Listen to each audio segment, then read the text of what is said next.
Behold the Lamb of God. So those are the words we hear in the gospel today. John the Baptist is standing there preaching to some of his disciples, and Jesus walks by and he points them out and he says, "Behold the Lamb of God." And what we don't get in our gospel reading today, but what happens immediately after, is after he says that, a couple people are like, "Oh, well, that's the Lamb of God." And they decide to go follow him. And those two happen to be two of the 12 disciples. But I don't know about you, but I always wonder, well, why the Lamb of God? Because I don't know about you, but if I heard someone say, "There's a lamb," my first instinct is to jump up and surrender my life to him and go follow him. Maybe if you said, "Behold the fierce lion of God," then I'd be like, "Yeah, I'll follow him." But why the Lamb of God? Because Jesus also can, yes, we talk about Jesus meek and mild sometimes, but Jesus can also be pretty fierce sometimes. But what is it about Jesus being the Lamb of God that inspired people to go follow him? Well, referring to Jesus as the Lamb is more than just about Jesus being meek and mild. But rather, the Lamb of God is referring to, John the Baptist is pointing to, the Passover Lamb. So in the story of the Exodus, of the people of Israel, when death was passing through the land of Egypt, they were commanded to take a lamb, to kill the lamb, and put the blood of the lamb on their doorposts, and that was what would save them from death. So year after year, they'd remember that saving event, God's saving power at work, by commemorating this, by celebrating the Passover, by eating a lamb that was sometimes called the Lamb of God, in which they would kill this lamb and then they would eat this lamb as commemoration of this saving act of God, that they were once a people enslaved and in the land of death, and God freed them. And Jesus then, at his Passover meal, the Last Supper that Jesus ate with his disciples was in fact a Passover meal. But there was noticeably no lamb present, which was sort of a core piece of this whole Passover meal celebration.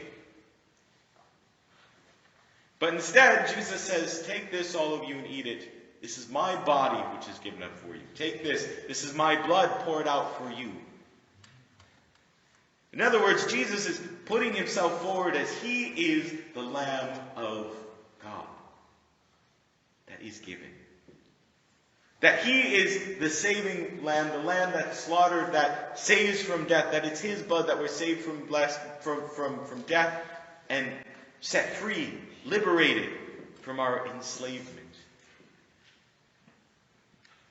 And in one of the Gospels, I believe it might be in the Gospel of John, I should know this, but I don't remember, but that the writer specifically points out that at the moment of Jesus' crucifixion is when some of the priests are slaughtering the lambs that will be used at the Passover meal, making a very clear connection between the sacrifice of Jesus on the cross and the Passover lamb. Behold the Lamb of God.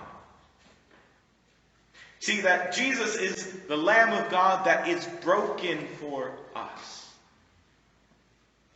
He's the one broken for you. So every time at Mass, we also make this connection. The priest holds up the broken host.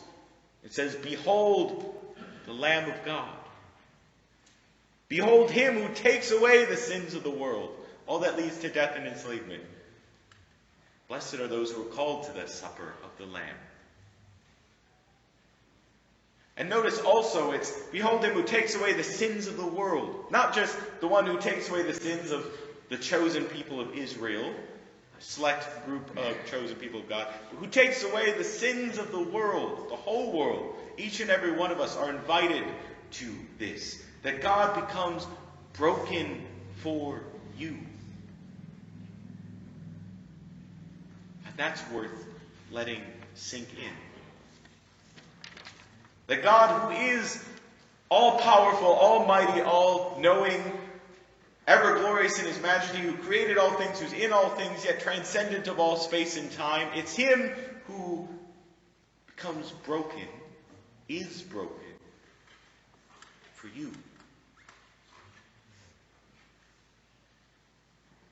And somehow,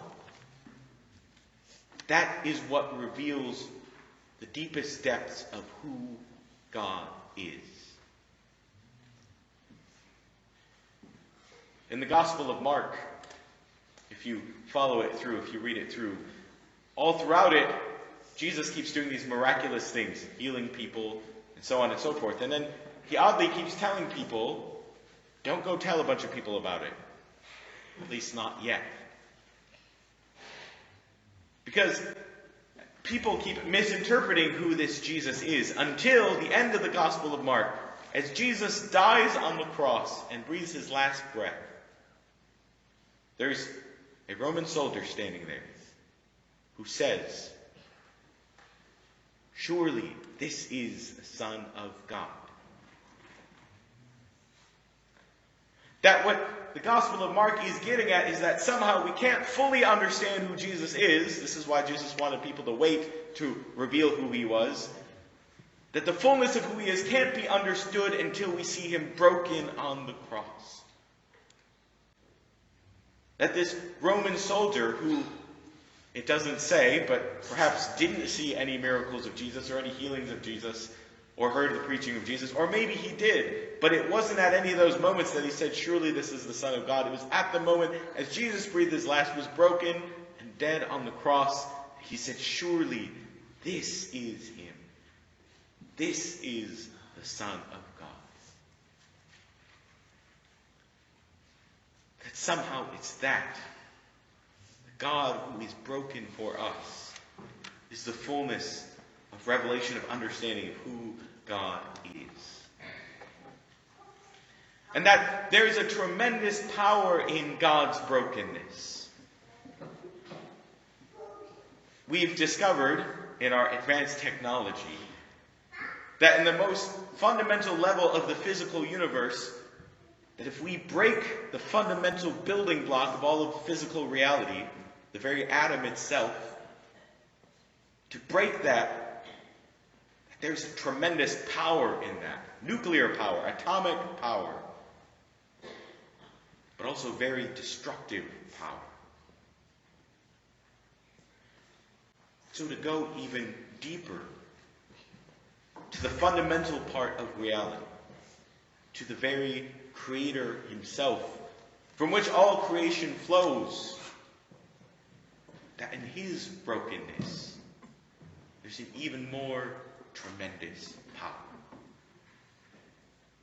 But not a power of destruction, but a power of salvation. God is broken for you. Behold the Lamb of God. Behold him who takes away the sins of the world. Blessed are those who are called to the supper of the Lamb. Amen.